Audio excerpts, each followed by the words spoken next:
So the concept of right and wrong, this is something that a lot of people, I've been speaking about a lot recently, and a lot of people have understandably put their own views out there. But it's something that a lot of people are really struggling to understand and accept, really. If you are someone that struggles with guilt, the concept of right and wrong is a huge part of your progression for you to understand how to actually let go of guilt. Guilt itself, every emotion we feel has value. There is no good or bad emotion. So if we think there's a good or bad emotion, then we are so reluctant and in resistance to feeling certain emotions, which means it will trap us. We will be trapped to move and progress forward. So by understanding that there is no good or bad emotion, it will allow us to move through emotions. There are desirable and undesirable emotions. What I mean by there is no bad emotion is, a lot of people will be like, well, fear is a bad emotion. But fear in itself has value. Fear has actually saved your life many times. If there's a car coming at you 90 miles an hour, fear is going to make you jump out of the way. It's going to save you. So fear has value. It is not a bad emotion. It can be undesirable. And when we're talking about guilt, we need to understand what guilt is. Like the way fear makes me question if something is safe, it puts me in a state where I will do what I need to do in order to survive. What guilt does, essentially, is it's a punishing emotion. So if I feel guilty, I punish myself. Through the punishment, I won't probably do what I did before, which is what I'm feeling guilty about. And if any person feels like they or someone else needs punishing, it's because they are in a place of going, okay, well, something is either right or wrong. I did something wrong. So by focusing on the aspect of right and wrong and understanding right and wrong is how you tackle the guilt that you hold, the guilt that you feel. So we need to truly understand the concept of right and wrong. And in order to understand the concept of right and wrong, you need to understand the difference between objective perspective and subjective perspective. Objectively, there is nothing that is right and wrong. Life has no meaning other than the meaning you give it. Life is neutral. Everything in life is neutral. What you're hearing, what you're listening to, this ball here, me throwing it for the dogs, all of this is neutral. And that's the beautiful thing about it. It has no inherent meaning, which allows you to give any meaning you want to that thing, whatever it is. Nothing in life has meaning other than the meaning you give it. So the objective perspective is to understand everything in reality and everything in life as, objective, which is the opposite of subjective. Once you have any meaning or opinion, you're in the subjective perspective. And the subjective perspective only exists in the realms of conscious awareness, which is what you are. You are the conscious awareness of your being. I am the conscious awareness of my being.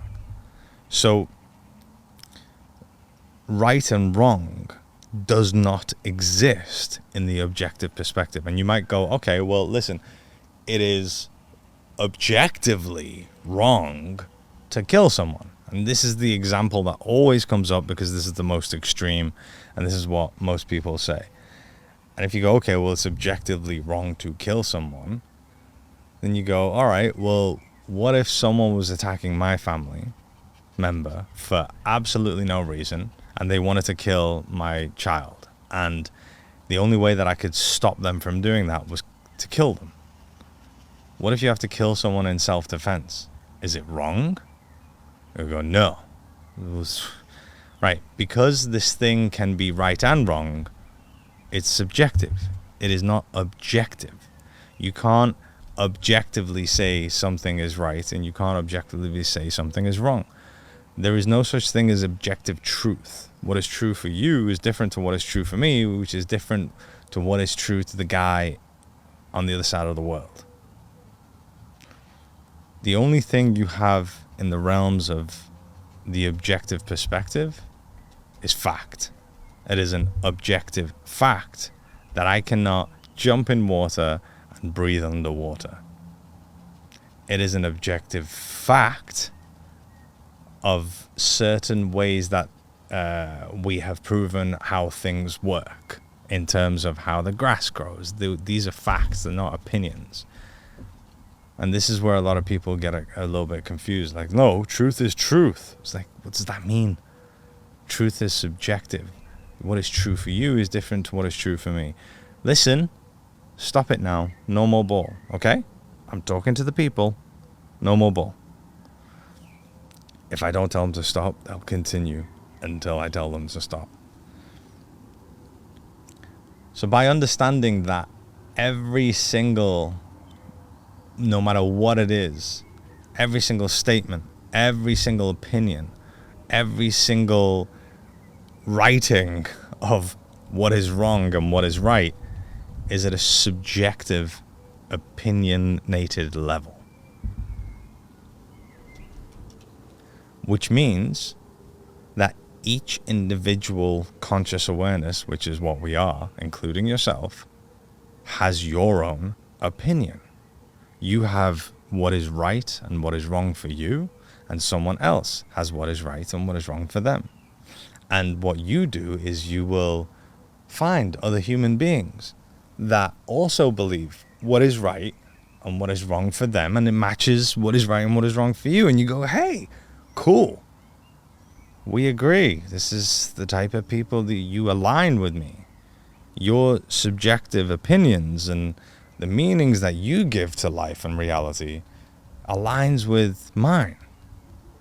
Therefore, I want to be around with more people that are like me. I don't want to be around people that I really disagree with, and that's very okay. Doesn't mean people are good or bad or anything. This is how we work as herd species. This is how we work as human beings. There's a part of your being. There is a part of your being which is the programming of what is right, which is your ability to make something either right or make something either wrong. And everyone has the ability to program that part of your being. And that's normal and that's okay. If I convince you something is right, then I am playing a role in programming what is right for you. Not what is right objectively, because right and wrong is not an objective state. It's not an objective thing, it's subjective. But I might also try and convince someone else what is right, and they won't agree. Your whole experience, you've gone through life, your caregivers, your siblings, your auntie, your uncle, your extended family, your friends, your co-workers, everyone in your life, society, has influenced for you to believe or align with what is right and what is wrong. Again, this is normal. This isn't a bad thing, but you have to understand this in order to get to the next level. When you were born, think of yourself as like a blank slate. Like you didn't really have what is right or what is wrong programmed, and your entire life you've been programmed. And what usually happens is, hey, get down. What usually happens is that your programming is now what is working against you. You've got so many desires and wishes and wants and needs that are pulling you to this way, but there are so many programmings to what is right and wrong here that's just activating your guilt, or better yet, triggering your guilt.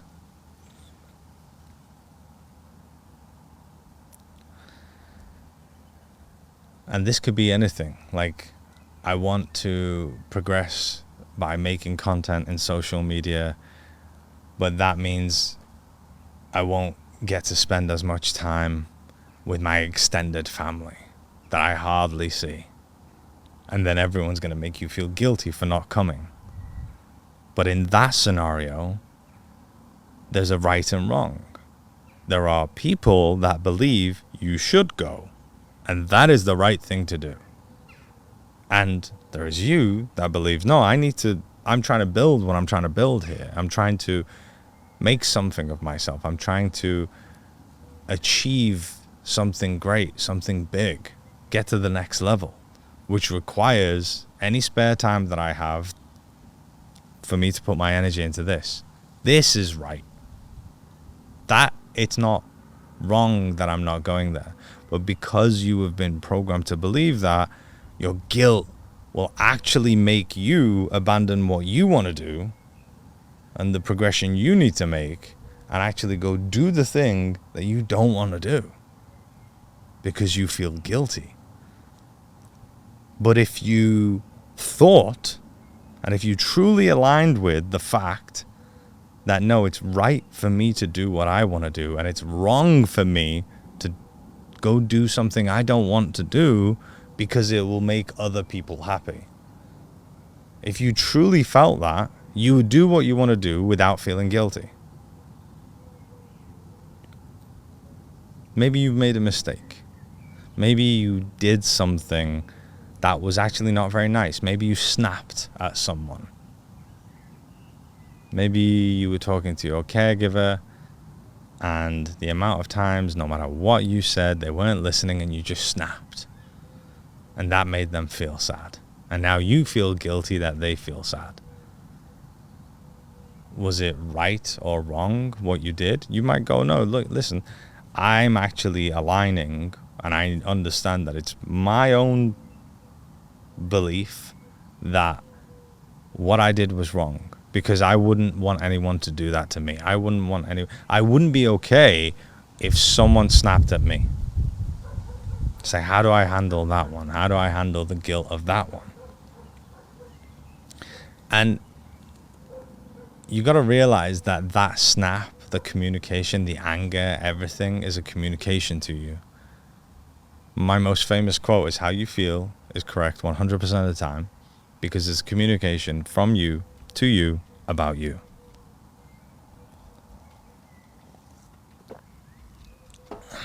So the anger itself, you snapping, is data. It's communication. It's letting you know something. Just like we spoke before earlier about fear and the value that fear has. Anger also has value. Just like fear keeps you safe and has kept you alive up until now, anger also has information. Anger tells you something that's happened that's not okay with you. Anger lets you know when someone has crossed your boundary, crossed your personal truth. And it might not have come out the best way, but when you understand that, hang on, it's a communication. Yeah, I've not expressed it the best way, but what else was going on in that moment? Well, in that moment, I was being invalidated. In that moment, the other person wasn't actually listening to me. In that moment, even though I tried a few times to say it nicely, it wasn't sinking. It wasn't landing. That's not my fault. Because that's also, it's a communication. It's a two-part. So in that communication, in that understanding, I'm realizing that, also, this is a trauma. It's a trigger from a trauma of mine, which is normal. It's my way of connecting to these parts of myself. So was it entirely wrong? No, it wasn't entirely wrong, because it's how I work. It's how I express. It's the anger is giving me information. It's giving me value. Is it wrong that I was angry? No. It was a reaction because of what I've been through.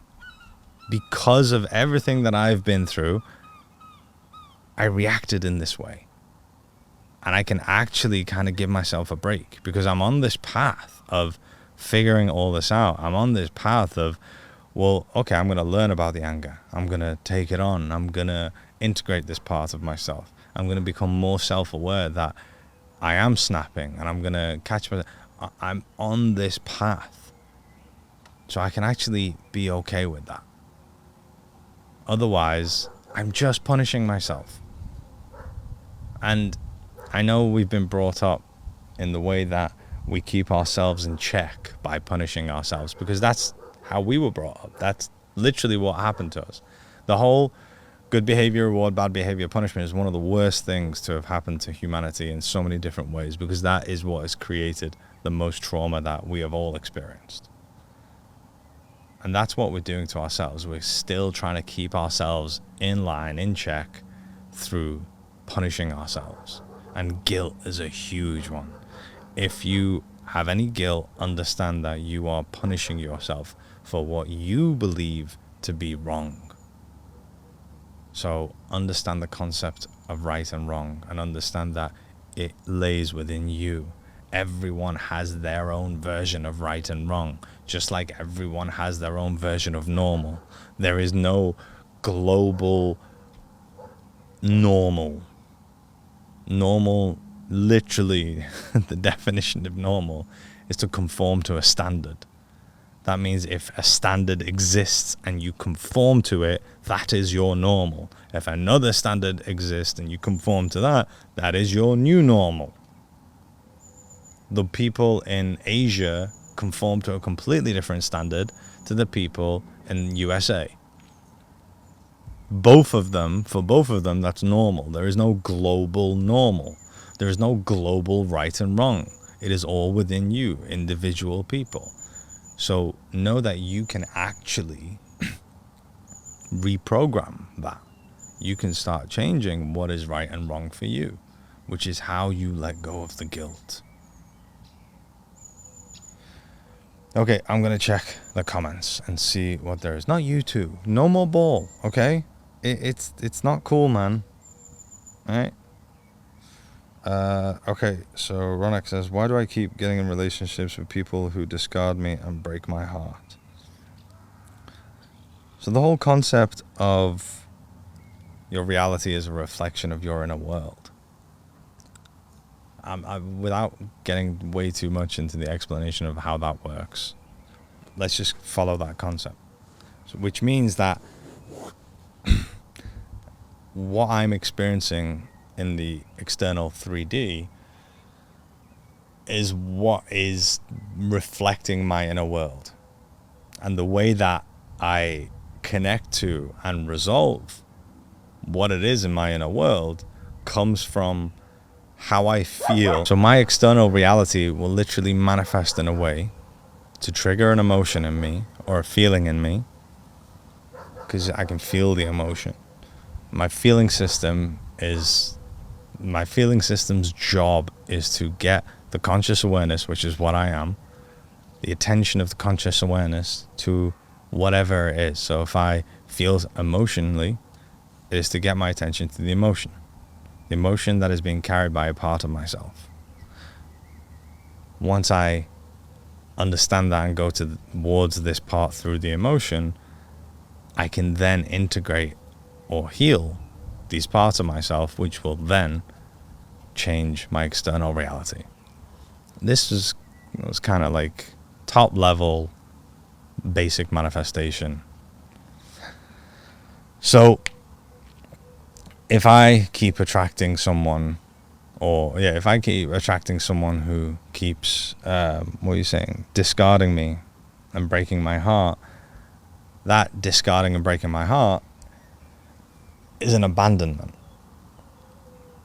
however it happens, there are different ways that someone can break my heart. There are different ways that someone can discard me. But it is an abandonment. Don't even think about it. Yeah, stay. When I'm in the experience or I'm remembering how they broke my heart or discarded me, that feeling is my connection to these parts of myself. The parts of myself that I have learned to abandon in so many different ways. We abandon ourselves because of the experiences we've had in life. So reality is showing us how, or better yet, where, which part of ourselves I'm abandoning. And it's not something you can think of. It's something that you have to discover through feeling, which is why what we go through triggers the emotional feeling. And we use that emotional feeling to connect to these parts. And then you're going to do that over and over again. You're going to learn how to start meeting a lot more needs yourself that you've not been meeting. And eventually you're going to get to a place where you start setting boundaries. You start choosing yourself. And I mean, like, really, not just, a lot of people will talk about it and a lot of people will say it, but to actually do it is a completely different thing. And you're not just going to do it with partners, you're going to do it with friends, you're going to do it with family. And the more you choose yourself, the more you're doing the work, the more your reality starts shifting. And then someone will come into your reality that will mirror how you're treating yourself. And instead of abandoning yourself, you're going more towards yourself. You're taking yourself on. And that's what integration is. I'm taking these parts of myself on. So then you'll be able to attract someone who can take you on. And because you're not dismissing your feelings and your triggers, then you'll be able to attract someone who won't dismiss your feelings and your triggers. It's all about how we treat ourselves. And this journey is literally about learning how to do that in a healthier way, more and more. Hello, Sharon. Right, let's keep going. Rule says peace. Love it. Thank you for the gifts as well, guys. For some people, guilt is a practice you pay for freedom. I'm not sure what you mean by that. Ahun. Double that screen, share out the live stream, share your energy exchange. Thank you so much, Katie. I appreciate it. Anger tells us where our boundaries are. Yeah, for sure it does. Every single emotion literally has value. And you'll be able to work it out as well. Obviously, I'm super fascinated by this stuff. This is why I do what I do. But if you simply just think about it, like sit down and go, how did I feel? Why did I feel like that? What was I like? Why did that happen? And just keep going through the whys and whys and whys and whys. And you kind of like stand back and look at it. You go, oh yeah, I was angry because someone did something that I'm not okay with. Someone said something that I'm not okay with. And you also realize that anger is also a cover emotion, not just for fear, but for despair as well. And despair is powerlessness. So I'm powerless to change something, which is why I'm angry. If I could change it, I probably wouldn't be that angry. So you just kind of understand it more and more and more the more you kind of explore. Love this. Thank you very much. You're welcome, Ronak. Thanks for being a huge part of my healing journey. You are so welcome. I'm glad I'm able to be a part of your healing journey. The comments have ran out for now, but oh, hang on. Came across the right when I was in thought of this specific thought. It is not a coincidence, let me tell you that.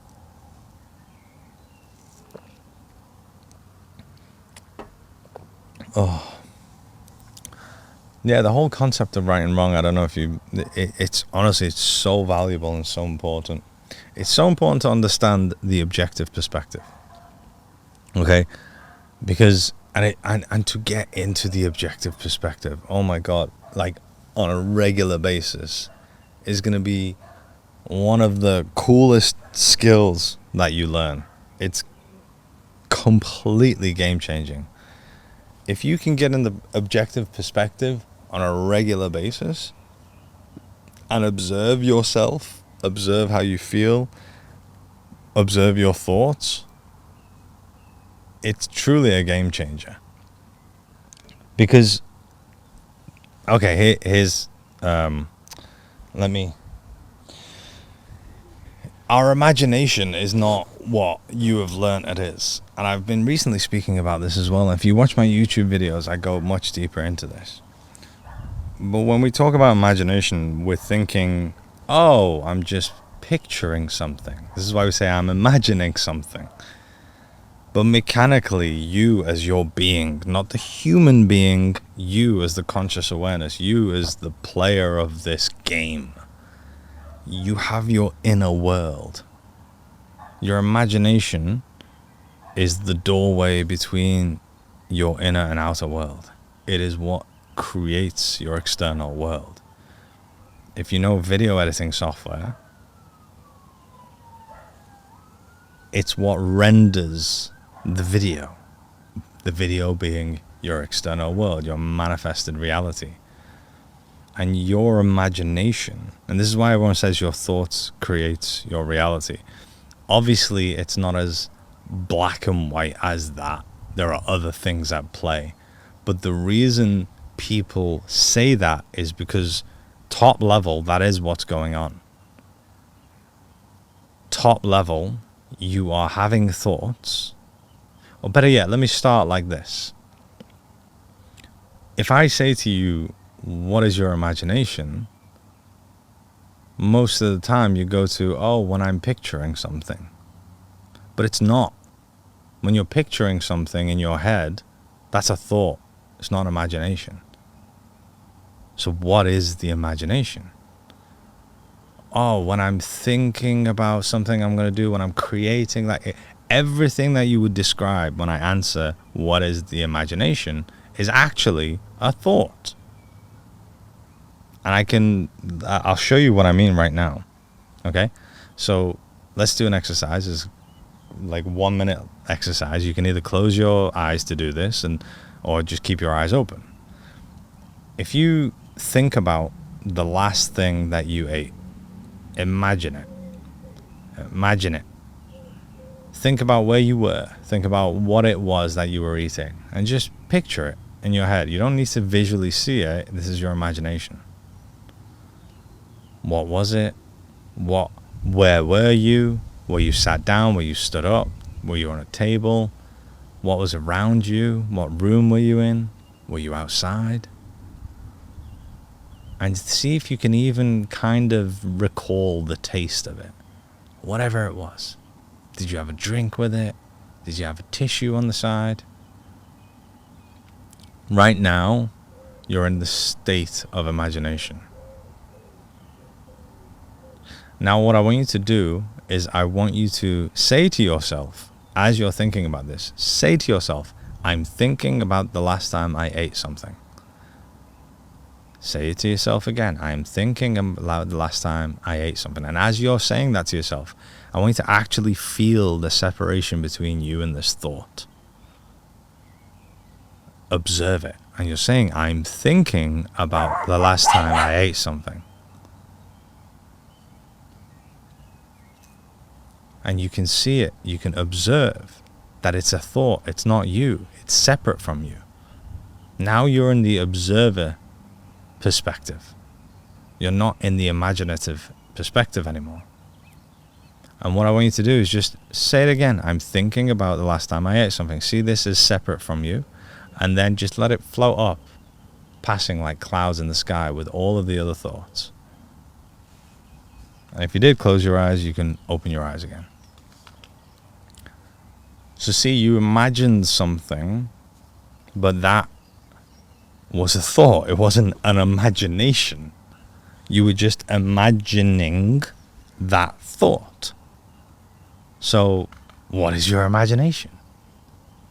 Your imagination is what brings thoughts to life. What you did is you were thinking about the last time you ate something, and when you were living in the imaginative state, you really got into it. It was real for you. And I even asked you to see if you can recollect the taste of it. If we would have gone deep into meditation, you would have been able to get to that place where you could actually taste it, where you would be able to see different colors as well.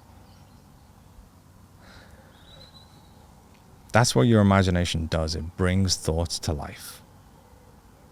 And if you were to add feelings to it, so if you get an imaginative state and you're actually adding feelings to the scenario, or better yet, thought that you are imagining and living in, that makes it stronger.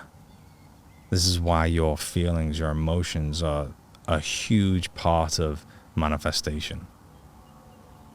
But they're not the main thing necessarily, and they're not the thing that's steering it. Your emotions are kind of like the fuel of the creation of the manifested reality that you are creating. The thing that's driving it and steering it is the thoughts. And you just felt the difference between the imaginative state versus the observing. Now, a really beneficial thing to understand, now that you know that and you know how that works kind of like mechanically in your being, a really beneficial state, a beneficial thing to understand are triggers. So let's say that let's say me and my friend are sitting here, and I say to my friend that, I don't know, let's for example, let's say that, okay, I'll give you the example that I use in my book. I'm actually writing my book, and this is the example I use in that. So you guys are getting a sneak peek of what's in the book. No one else has had it yet. Let's say you're with your friend and your friend says, "Did you grab the keys?" Now, someone might just say, "No, I didn't grab the keys." Your friend who's asked, "Did you grab the keys?" is an innocent question. They don't mean anything by it. But then someone else might respond in a way of going, "What? What do you mean? You didn't tell me to grab the keys. I didn't grab the keys at all. No, shit. Did we forget the keys? It wasn't my fault. I didn't know you wanted me to get there." And it's like, whoa, calm down. So what's the difference? Hang on. No more ball. Go. What's the difference there? The person who would respond in the way that they would say, no, you didn't tell me to get that. What do you mean?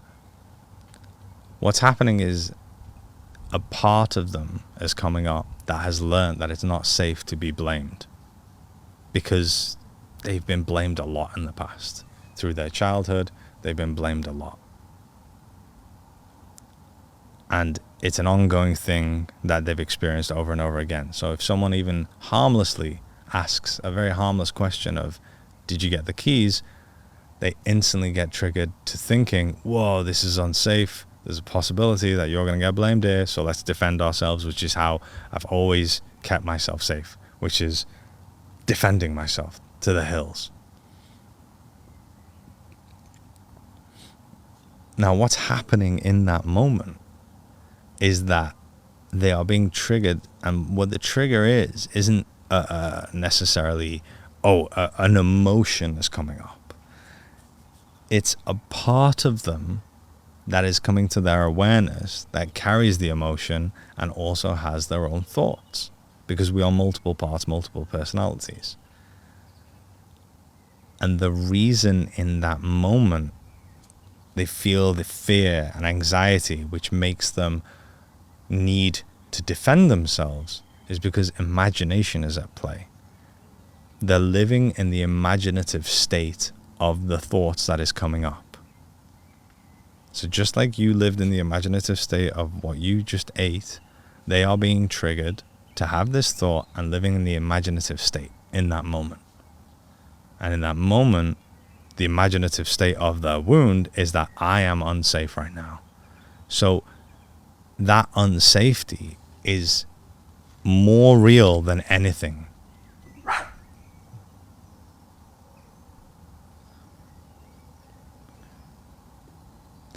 Because your imagination is what makes things real. Now, for that person to become more aware, or better yet, self-aware in that moment, they would need to understand why they had that reaction. And in order to understand why they would have that reaction and to come out of that reaction so they're not spiraling, they need to go in the observer perspective, which is what we did in that thought exercise as well. By going into the observational perspective, I can now observe the fearful thoughts that have come up, which is actually me observing this part of myself.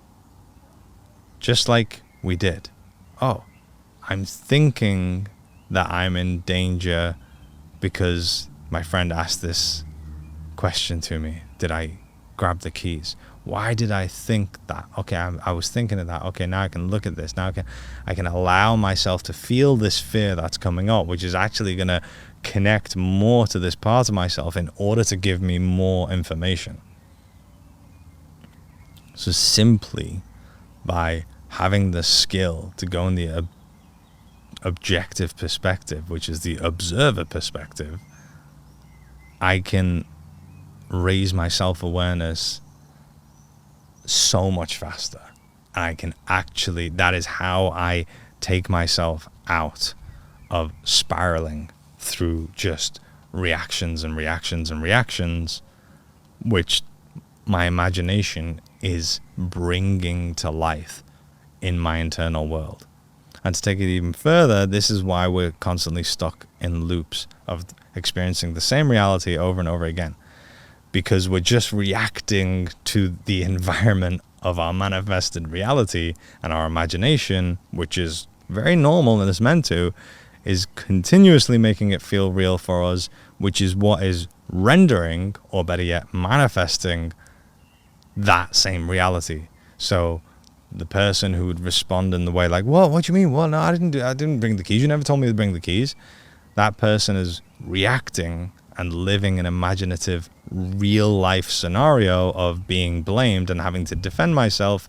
And because I don't have awareness of that, and I'm just living unconsciously reacting, I'm actually manifesting more of that reality. So then I'm going to get blamed more and more and more and more and more and more and more.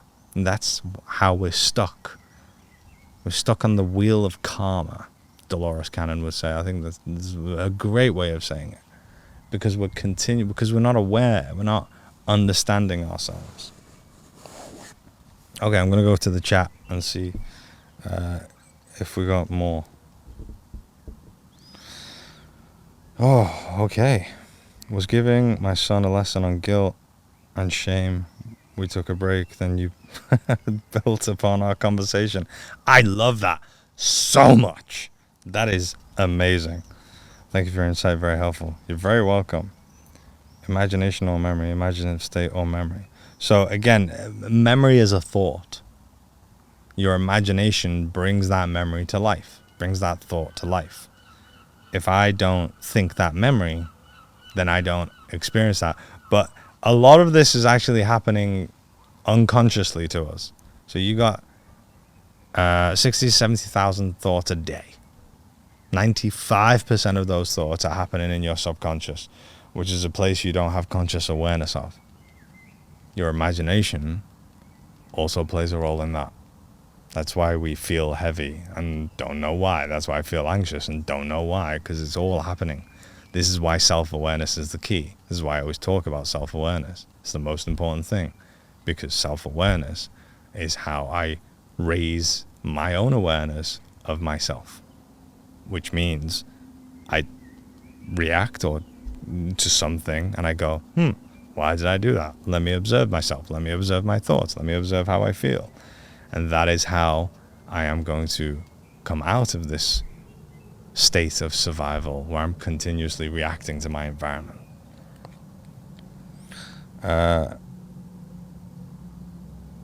So yeah, I answered those.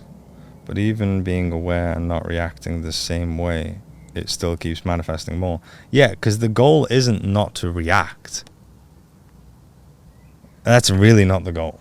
I know most spiritual teachers, especially in the mainstream, are kind of giving that message out there, but that is complete and utter bullshit and nonsense. The goal is not to react. The goal is not just don't react. Okay? Everything in reality is a communication, it's data, it's feedback to you, the conscious awareness. Okay? We just talked about the values and the information that we get from emotions, but you get it from everything. Even this microphone in front of me, it has certain materials. If I touch it, it will give me a specific feedback. If I touch this part of it versus this part of it, it's different. That's different information for me, the conscious awareness. This part is softer than this part. Ooh, that's information. If I lick it, which I won't, but if I could taste the difference, that's information. Everything is information, right? Your reaction is also information. It's impossible to not react, okay? Whether you react in a positive way or a negative way, you're still reacting. Like, you cannot not react. It's impossible. Let me give you an example, okay? Wherever you are now, okay, what I want you to do is I want you to make yourself feel absolutely terrified. Make your heart race so fast and your blood's pumping around your body and you just feel so energetic and so terrified. Go, do it now. Go on, come on, do it. I'll give you 3, 4, 5 more seconds. Do it. Right, you can't. And it's normal. But wherever you are, if someone was to turn up or break in or whatever and punch your face and you get knocked to the ground and it stood above you, regardless of whether you could handle it or not, you would react. Your heart would start beating faster. You would have fear, understandably, whether you can handle it or not. You would react. You cannot control how you react. Everyone's like, oh, well, he controlled how he reacted. No, he didn't. He controlled his behavior. The reaction is still happening within him. You cannot control how you react. Reactions for a human being is like notifications on a mobile. Okay? Regardless whether it's a good notification or a bad notification, it doesn't matter. It just is. It's information. It's like, hey, something's here. That's what a reaction is. Doesn't matter if you think it's good or bad, or whether someone tells you it's good or bad, right and wrong, like we talked about at the beginning of this episode. It's a reaction. It's a notification. Shh. It just is. So I really need you to understand that reacting is completely okay. And the goal isn't to not react. The goal is to understand the reaction. Why did I react like that? I'm not telling you to just go and start screaming bloody murder and just being angry at everyone and everything. No, sometimes, I react and I'm like, okay, this is not the environment that I should do this, that I can do this, that it's safe to react in this way. So I'm gonna kind of store this in my backlog and understand it and try and understand it right now.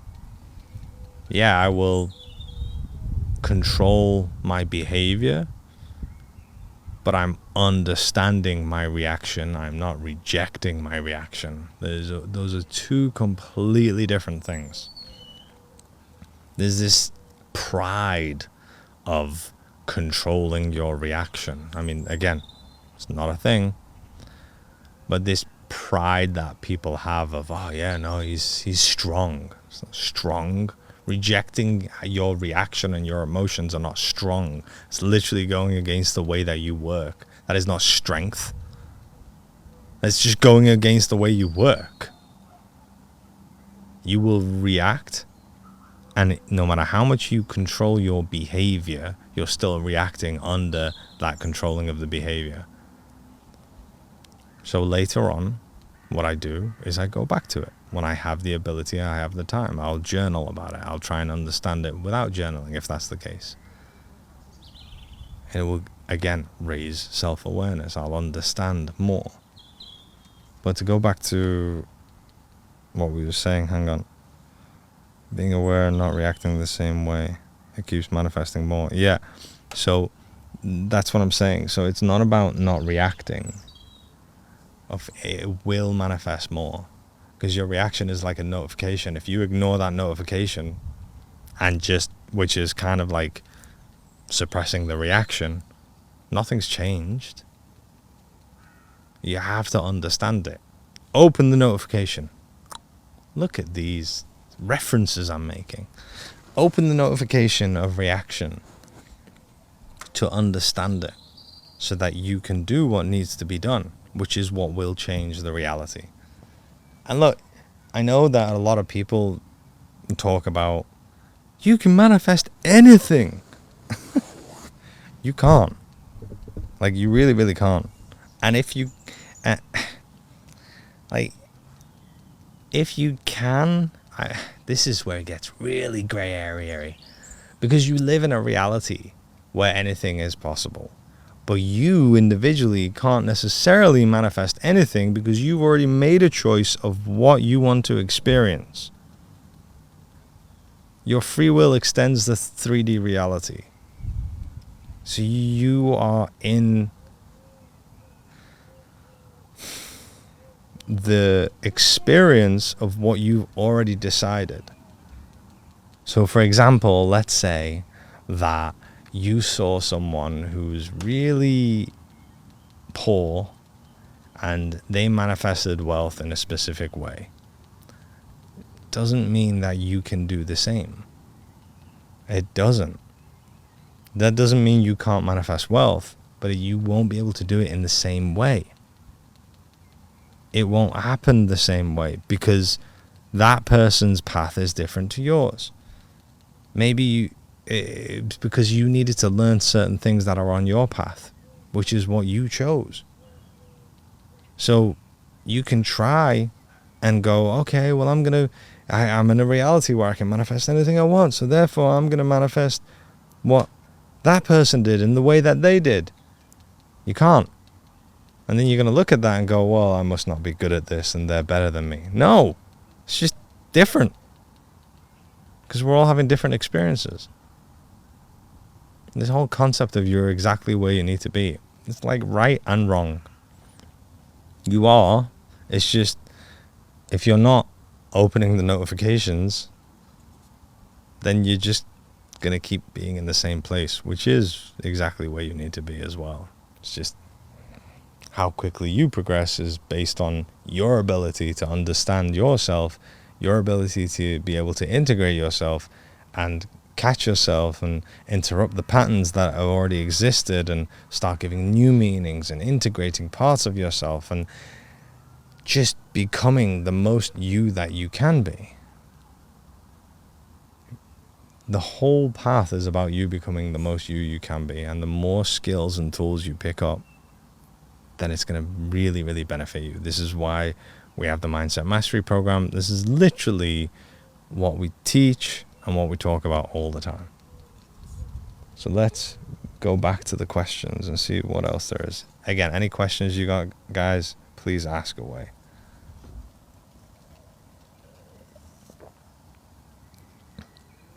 So yeah, D says, yeah, that's something I practice a lot and makes around everything harder to manage.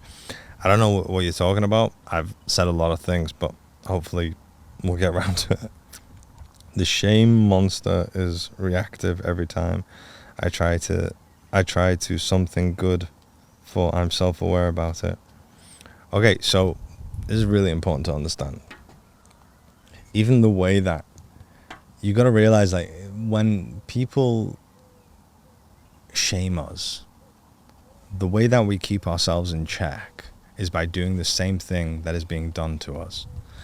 So if someone is shaming me, the way I keep myself in check so I don't do the thing that made them shame me is by doing the same thing. So that means I'm going to shame myself. When I feel shame, it's because a part of me is holding shame. If I'm defining it as the shame monster, that is a huge rejection of the part of myself that is feeling shame. That is 180 degrees exactly in the wrong direction of where I need to go in order to resolve the shame that I feel. Okay? The direction you need to go towards is that sadness. The sadness you're feeling in that shame. You got to realize that even the desire to not feel it is an invalidation to these parts of ourselves, which is understandable. Doesn't make you wrong, doesn't make you bad, doesn't make you rubbish. It's just, A, we were never taught this. B,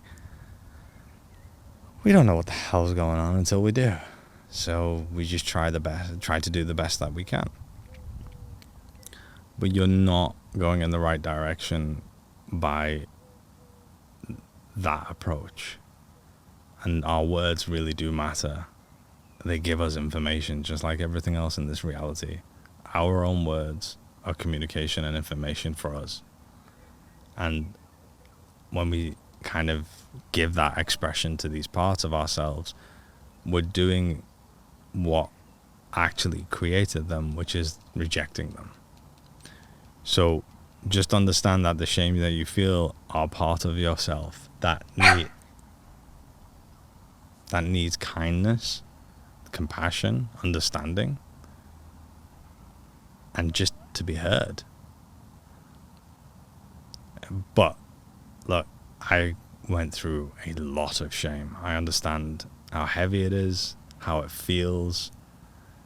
It sucks. I get that. It sucks, and that's okay to say. But the path that you actually want to go towards is sitting with it and just letting it be there, letting it talk, letting this part of you talk without trying to convince it differently or change its opinion. Divine Angel says, thank you so much for explaining this. You are welcome. Wait, how did we choose our path?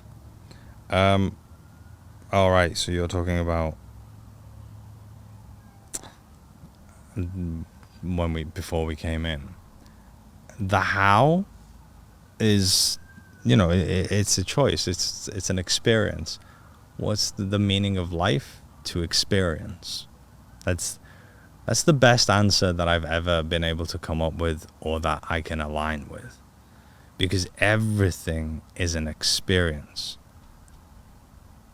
What I call source, the universe, is God, whatever you want to call it, is the amalgamation of every single thing that exists on all different dimensions, in all space and all time, across everything that could possibly exist. And before source was different dimensions and different fragments, source became aware, became self-aware that I am self. And if I am self, then that means there must be other. But because I am all that exists, then I need to create other in order to experience other. And that's where the first fragment happened. And now self can experience other, and self can experience other. I am both. This is why I am past the fourth dimension, the fifth dimension and higher. It is only I am, because I am everything. Identity is third and fourth dimension. So from there, more experience. Oh, now I'm experiencing myself in this sense. I can experience and experience and experience. And I can have so many experiences all at once because I am everything. So then I expand. Big bang. And I am Ariane. I am whatever your name is. I am the dogs that won't leave me alone because they want to play football or want to play with the ball. I'm the trees, I'm the sun, I'm the stars, I'm the grass, I'm the rocks, I'm everything. Because I'm experiencing. But I'm experiencing through the lens of Ariane. I'm experiencing through the lens of, oh, I don't know, your name says NY. So the experience of NY. It's an experience. Life is an experience. So to answer your question, how do we choose our path? It's more like, what did I want to experience? Me personally, I've figured out a few things that I wanted to experience. One of them was to understand fear. I wanted to relearn and understand reality, which is why I'm on the path that I am. I wanted to understand love. And these are all very in line with the spiritual teacher role, which is what I am. I'm a spiritual teacher. So I wanted to, and with fear, especially with ayahuasca, when I did ayahuasca, I was talking to fear. And I don't mean fear, the emotion. I mean the other half of creation, which is like you got love and fear, the yin yang. So I have communicated and integrated fear. That's one of the things that I wanted to do in this lifetime, along with many other things.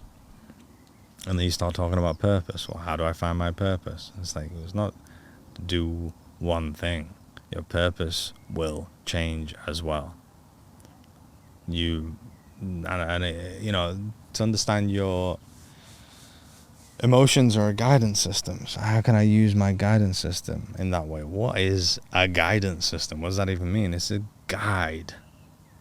And we always hear it. I think Bashar says it the best as well. He goes, you know, your higher self is on top of the mountain looking down, guiding you to turn left, to turn right. And that can happen in so many different ways. It can happen from a song that comes on, or it can happen literally by someone telling you. It can also happen mainly happens through how you feel, because your feeling is the direct connection of you. This is why a trigger is mainly thoughts and feel. Well, trigger is thoughts and feelings. Your feelings will activate thoughts. Your thoughts will activate feelings. And it's showing you what part of you needs to be integrated, what you need to learn, what old story is being played over and over again, which is creating a path that you don't want to be on. And by understanding and integrating these parts of yourself, you're paving the way for the path that you do want to be on. So it's a guide. The universe is manifesting in a way to go, hey, this part of you exists, which is stopping the path that you want to go on. So understand, integrate, heal, learn the story, learn the lesson that you've come here to learn. Start telling new stories. Stop aligning with the old stories. Use the tools that you have, your thoughts, your imagination, your feeling system, your emotions, your beliefs, the observer self, your ability to observe. Use all the tools that your multiple parts, that your multiple personalities, how to integrate, how to communicate with all of these parts of yourself. Understand what you truly are. Meditate to get to know yourself better, to understand your own path. And as you're doing that, you're going to tell the difference between what feeling good is because you've felt like you've been productive versus actual joy, and how they are different. And even though people think they're feeling joy, but they're not, they're just getting dopamine hits because they're marking off to-do lists of keeping themselves busy instead of doing what they actually need to do. Once you understand all of that, all the realms, then you can start following your joy. You can start going towards and understand that my intuition, which is my communication from my higher self to tell me which path to go towards, is mainly going to point me towards what's scary. Because what's scary is what's going to make me grow. And I don't mean it's going to tell me to run across the highway. But it's going to tell me to create my podcast. It's going to tell me to go start public speaking. It's going to tell me to start posting videos. And then the parts of myself that don't want me to do that are going to try and convince me with logic, going, well, I just don't have the camera right now. I just don't have the microphone right now. I just don't. Oh, look, nothing's changed. Why has nothing changed? Because I'm not understanding the communication from my higher self, which is telling me to go down that way. Yes, it's meant to be scary. That's the whole point of it. You can only grow through that. You can't grow by being comfortable. You can't. It's the uncomfortable that makes you grow. And if you want to remain being the type of person that you are, and the type of reality and the type of manifested creation of reality that you have, and experiencing that over and over again, then just keep doing what feels safe and what feels nice. But if you want to grow, you have to feel uncomfortable. You have to understand that, oh, when I want to post, I feel fear, and I need to do it even though the fear is there. I need to learn how to not bulldoze my emotions. I need to learn how to integrate the parts of myself that are coming up when I'm going towards doing this thing. And through that integration, I'm still going to move forward. Like I've got my own back. Like I'm holding my own hand and moving forward, even though the fear is there. And then after doing that over and over again, I realize I've got over 100 videos out. And it's easy for me now. I don't care about the things that I used to care about. Oh, look, I'm a different version of myself. I'm more on the path that I want to be. And the videos that I put out, people have seen it, reached out. I've started making money, doing what I want to do. I'm becoming the version of myself that I want to be. All from using my reality in every sense of the word, whether it's my thoughts, how I feel, and all the senses that I have to interact with the 3D reality, to be able to hear things, see things, smell things, which will direct me towards a path that the universe, which is like not the entirety, but like my higher self is trying to point me to go towards. And I might get pointed towards a path that is intentionally going to make things harder for me. And the whole reason that is because I need to get to another part of myself that will not come up if I don't go down this path, which I have to integrate. I have to become aware of. Otherwise, that story is continuously running in the background in my subconscious, which is not allowing me to get to where I want to get to. If I don't have the tools and don't have the ability to do all of this, nothing is going to change. I'm going to remain where I am. It's amazing how much control we can have, but it's hard to find all the time. That's the whole concept of it as well. You know, you also need to learn to be completely okay not having control. And it's going to be a challenge at this level, then you're going to kind of ace it, and the next level it's going to be challenging, you're going to ace that. Then it's not like you're ever going to get to a place where, you know, you see these enlightened gurus that are like, oh no, that's like, that's nonsense. It's not how life works. You know, you reach every level of what you're trying to do, and you've not come here to be a guru on top of the mountain. I promise you, you've not. I've not. You're watching me. You've not come here to do that. So you will hit levels, and the fear and challenge and, you know, your ability to let go and everything is just going to be tested at every level, and it's going to be different things, very different things. How do I get out of survival mode and feeling on alert all the time? So this is basically kind of like what the whole conversation has been about in terms of the how. You need to, top level is you need to learn how to become more aware of the parts of yourself that are being triggered and integrate them. Learn how to be there for yourself, as well as start telling new stories instead of aligning with all stories, and take the action towards what you want in life.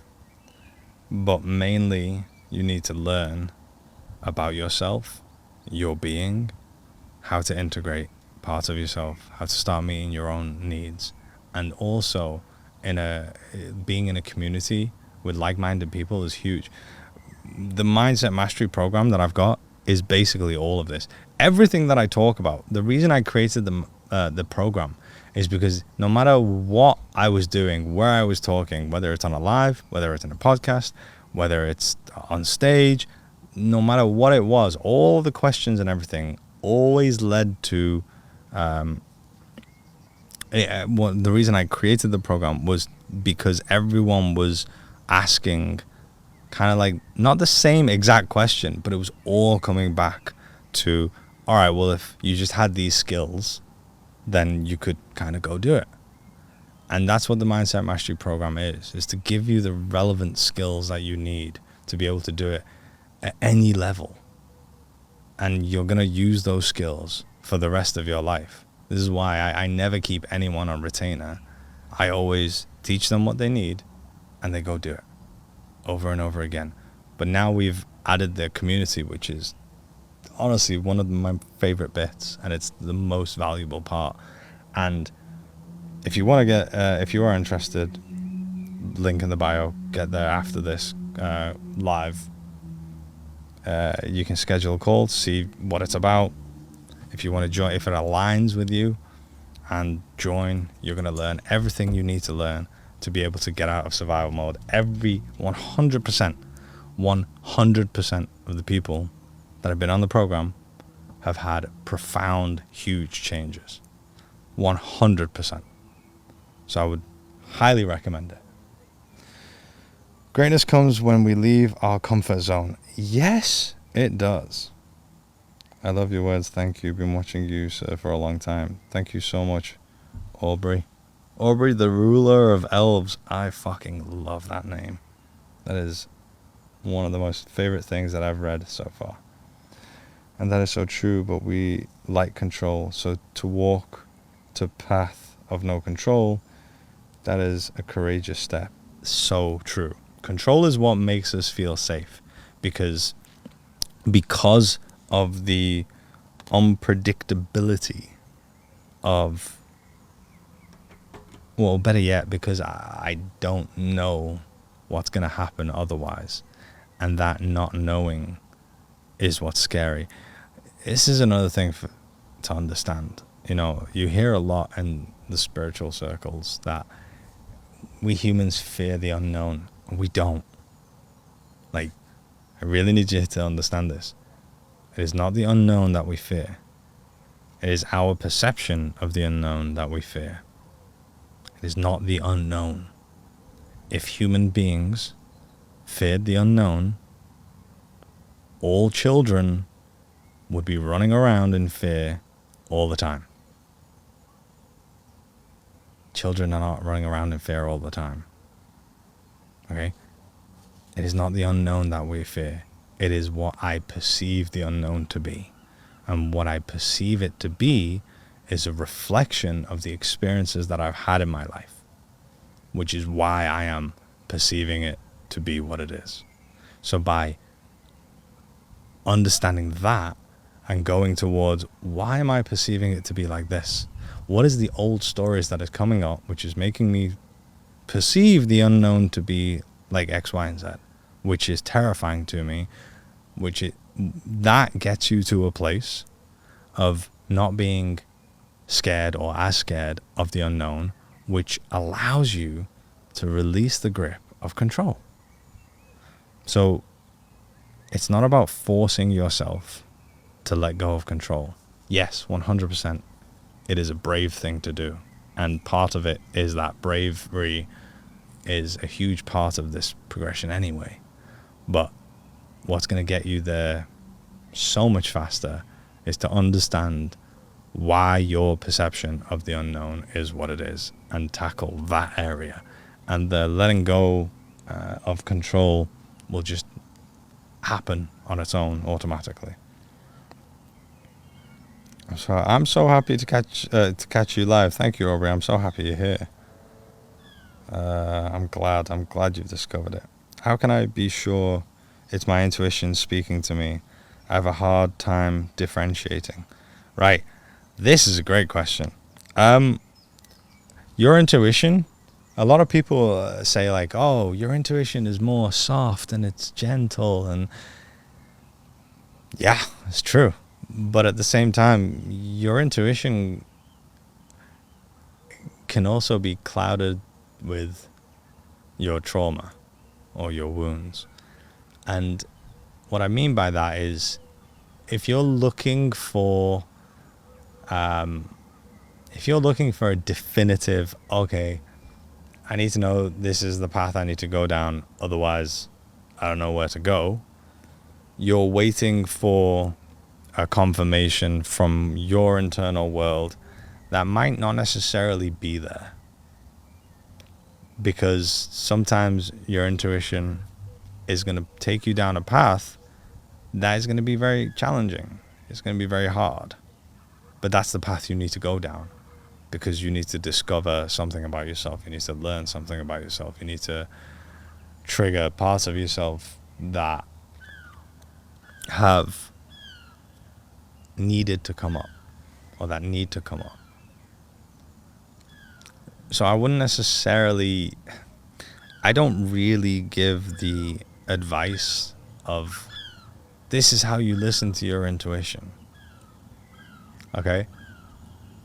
What I do and what I teach necessarily is to understand yourself, to go into the why.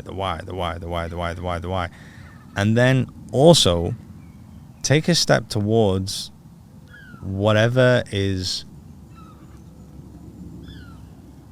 I'm trying to say this in a way, because take a little step towards what you believe your intuition to be saying. Now, your intuition is not going to be screaming at you. It's not going to be like, oh my God, this is terrifying. It's not going to do that. Just know that in those scenarios, it's parts of yourself, and that's the whole point. You need to integrate these parts of yourself in order to focus and understand, oh, this is the path that I'm being guided to. Because let's say that path of being guided to is within you right now, but then you've got like 7 parts shouting at you. You're not going to be able to hear it. And then you're going to go like, well, which one's my intuition? It's like, well, you got to resolve them. You got to understand yourself first. And the more you do, the more you're connecting to yourself. The more you connect to yourself, the more you're going to be able to hear and understand your deeper, or better yet, higher self, which is the communication from your higher self, is your intuition. So the more you do the inner work, the more your intuition is going to become obvious to you. I always describe it as like a flavor. It's a communication with a different flavor, and you start to tell the differences of flavors of, this is a part of myself that is just terrified and needs my attention and needs understanding from an old story that I need to integrate, versus, oh, this is a message from my intuition. But again, your intuitive message can also align with and be the same as something else, which is kind of like the gray area. You need to understand how to raise your self-awareness and integrate. The more you integrate, the more awareness you're going to get. And also kind of try and understand reality in terms of what's been going on, what's been trying to be communicated to me recently, whether it's through songs, whether it's through shows, social media videos. I was watching a podcast today as I was cooking my lunch, and there was a question on there, and I was like, wow, this is such an amazing question. And the question was, if your life was a movie and we were up to the point of the movie where your life is now here like this, what would the audience be screaming at the screen? What would they be trying to scream at you? You know, the whole concept of, he's behind the door, he's doing, like, the thing that is so obvious. What would the audience be screaming to you right now? Is it go do that podcast? Is it post that video? Is it take that job? Is it leave that person? Is it start a relationship with that person? Whatever it is, what would the audience be screaming at you? All right, I'm going to do a couple more, then I'm done.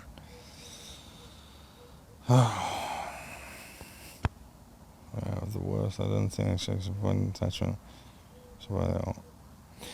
Yeah, so I'm mixed race and adopted into a white family. I didn't know how some culture. Yeah, I was at worst identity anxious avoidance style.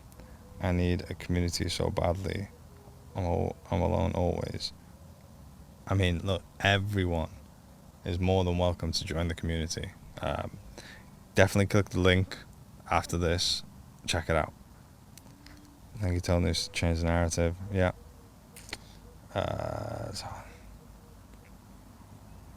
Yeah.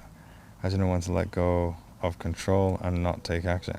How do you know when to let go of control and not take action? Well, this is a very interesting one as well.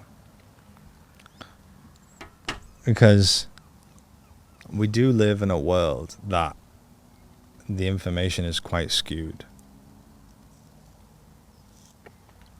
And it's so hard to understand sometimes, because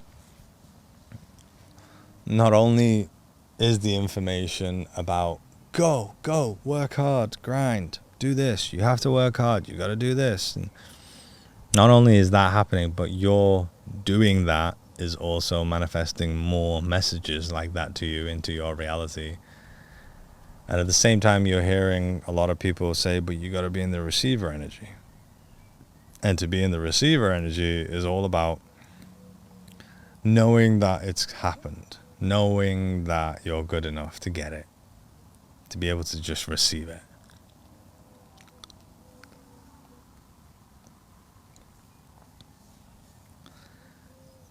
It's so, the whole letting go of control and not taking action is going to mean very different things for very different people. But if I was to give a broad answer, and you see, this is where I don't want to kind of say things to be like, oh, just leave your job or quit or something, and then you're in the shitter or something, you know. It's not, I don't tell people what to do in that sense, to tell you to leave your job or like,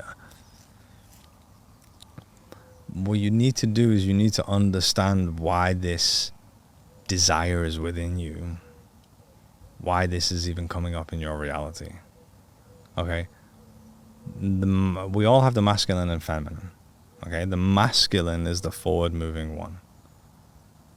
The wounded masculine just stays forward. I'm going, let's go. This is why people will work for centuries without rest.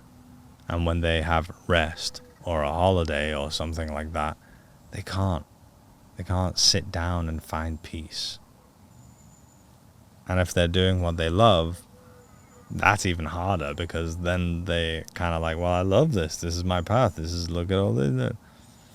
But they're still in their wounded masculine, which is go. Then you have the feminine. The feminine is slow. It's kind of like wavy, like flowy.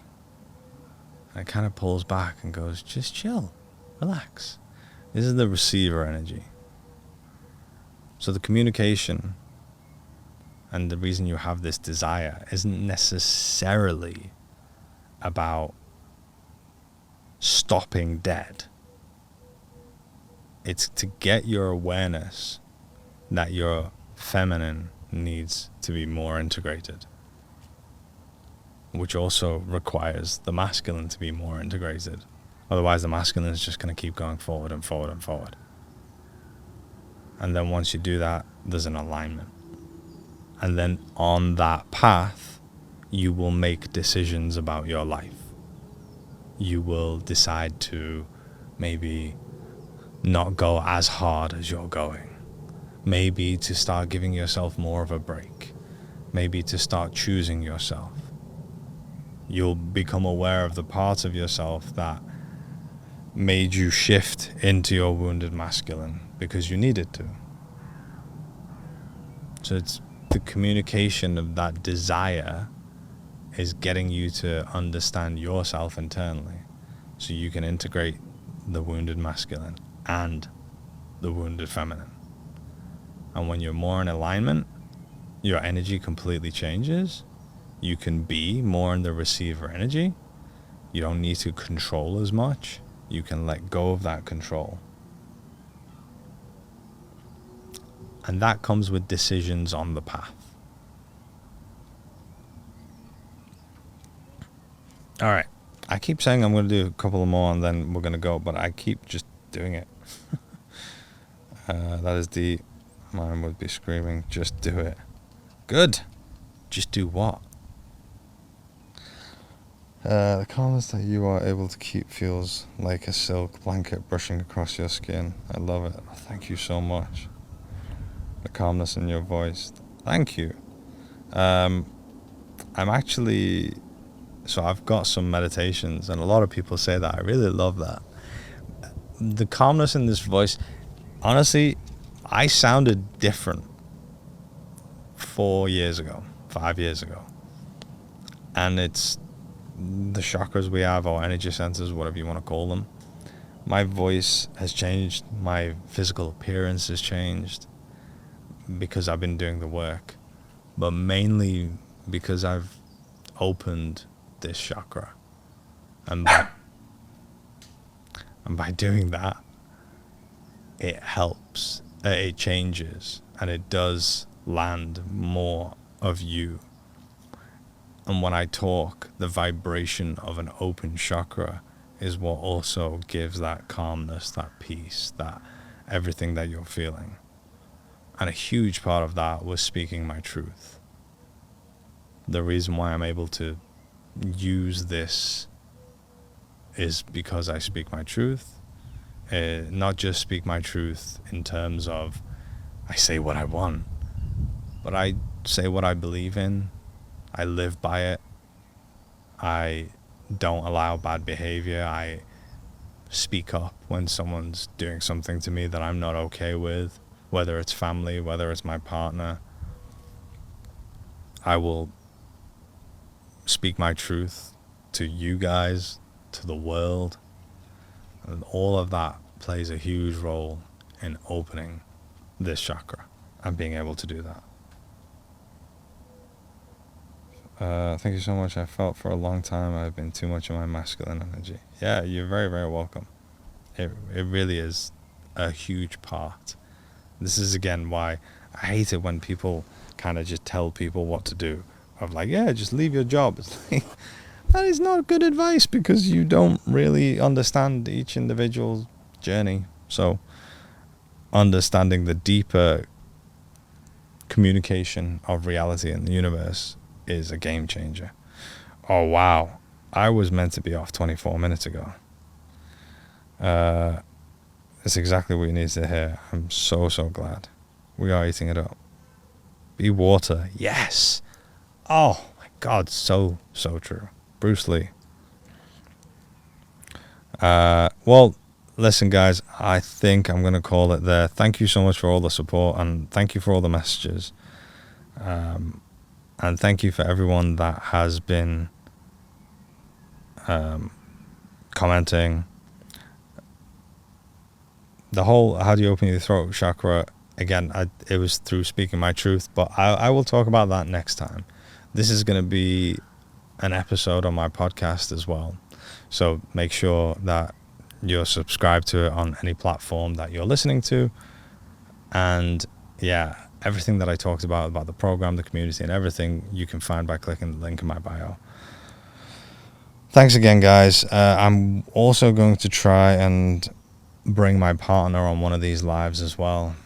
Maybe even sit out in the sun like this. Every time I do an episode with her, you all love it, which is great. I actually went to the biohacking conference and we were together, and so many people recognized me there. So many people recognize her. They were like, "Oh my God, it's you!" It's like, this is great. So thank you everyone for being so kind when we meet, and I hope I can meet you all. You're very welcome, guys. I'm glad you haven't. Oh, great. This is very impactful. I love it.